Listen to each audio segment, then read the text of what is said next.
Hey everybody, today I wanted to talk about why it seems like if you go online, everybody's quitting healthcare, and what are my thoughts about that. For those of you guys who don't know, I'm Brad. I own my own private practice, on track for about $4 million in revenue this year, and I've been growing it myself along with a business partner now. We have 3 locations, 7 providers. It's been a labor of love. Lately though, as I've gotten more serious about being online and vlogging more, I've noticed that there are some other wonderful people in medicine that are vlogging. And when I got on Reddit, basically there was this introduction to maybe a couple of months ago, a few of these different influencers decided to quit medicine. And it really got me thinking about what the heck is going on and what are my thoughts about all these people quitting medicine and where they're going in the future. Now, first off, I don't know these people personally, and it's nothing negative against them, but I think that you can't be blind to the fact that people are fed up in medicine.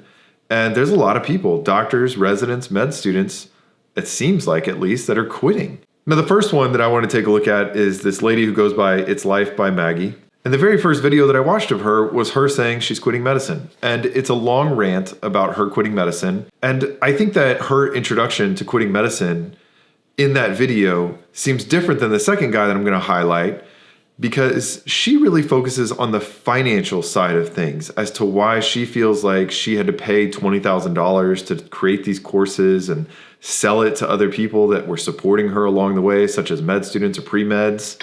And her motivation seems to be more, I can make more money doing other things, compared to this other guy named Zach, who I just started following as well when he said he was quitting medicine, that he seems more just burnt out and like, this isn't the path of life that I want to go down. The dichotomy of these two individuals is they quit medicine for different reasons, but one of them seems to be much more financial, which is fine. You can make lots of money doing other things. And then the second is Zach, who just seems to be like, you know what? I thought I wanted to be a doctor all my life. I don't want to do that. If you go through residency and med school, I think all of us go through it and see these people who clearly their parents pushed them into being a doctor, or they didn't know what they wanted to do and they thought, well, all my friends are going to advanced education. I guess I like medicine, so let me go into medicine. And those individuals, you could tell, are kind of searching for their cause in life. And there's nothing wrong with that. But I think that before you go $500,000 or potentially $250,000 or whatever it's going to cost you to go through med school in debt, hopefully anyone who's watching this, if you're pre-med or in med school, you can start thinking about, where do I want my future to go? Even after internship and residency, there are so many people that get into other types of things, whether it be consulting on the healthcare side of things, from consulting healthcare.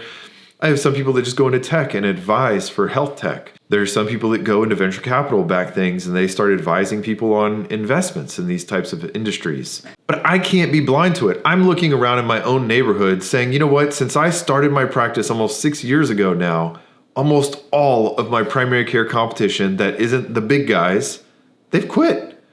Almost every single one of them has either quit, retired, went into another industry, which is under the quit umbrella, or they've switched to a concierge physician. It's benefited us very well. It's part of how we got 20,000, 21,000 patients so quickly. But I can't help but look around and say, what is going on here when there are this many people that are quitting medicine and are this fed up with it? And it's hard not to get fed up with it. Whenever I was talking to a surgeon the other day, and they were complaining that, you know what, they had a life and death surgery that they spent 4.5 hours just on the case, from preparation, doing the case, post-op care, and they got paid $380 for that hernia repair.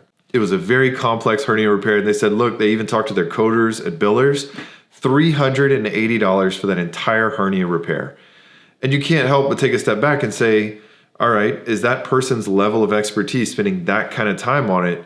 Maybe it is worth more than $380. And the hospital, you know, is probably billing $20,000, $40,000, $80,000 for that surgery.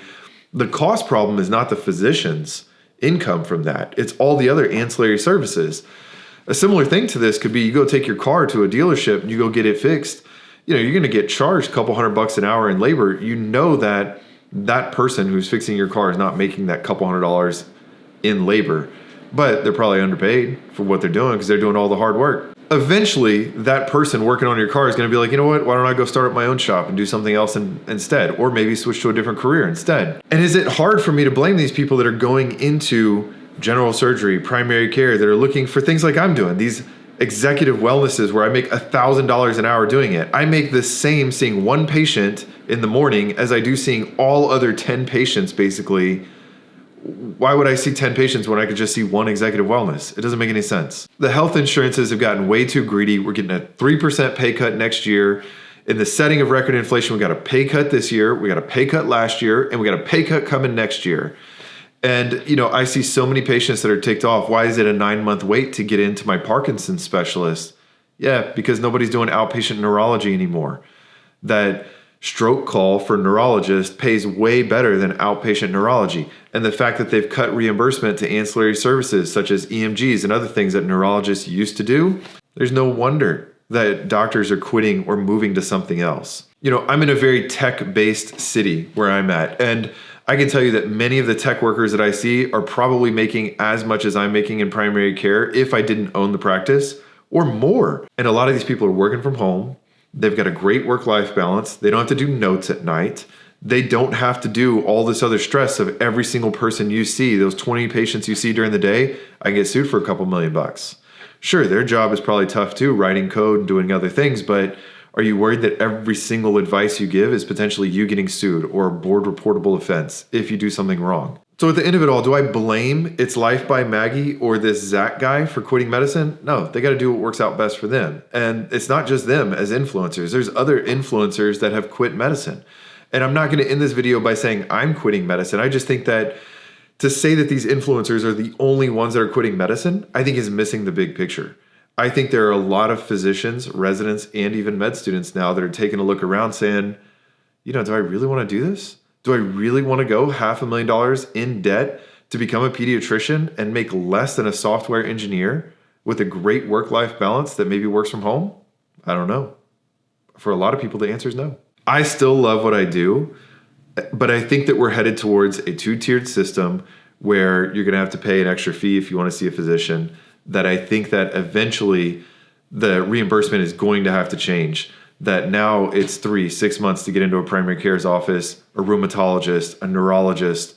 Eventually, they're going to have to change compensation to spur people to go into these specialties. All right, you guys, what do y'all think about that? Why do you think all these influencers are quitting? What do you think about It's Life by Maggie or the Zach guy for quitting? And what are your opinions on the way that other private practices have seemed to either switch to concierge, DPC, and your thoughts on the whole situation? All right, you guys, I'll talk to you guys next time. See y'all later.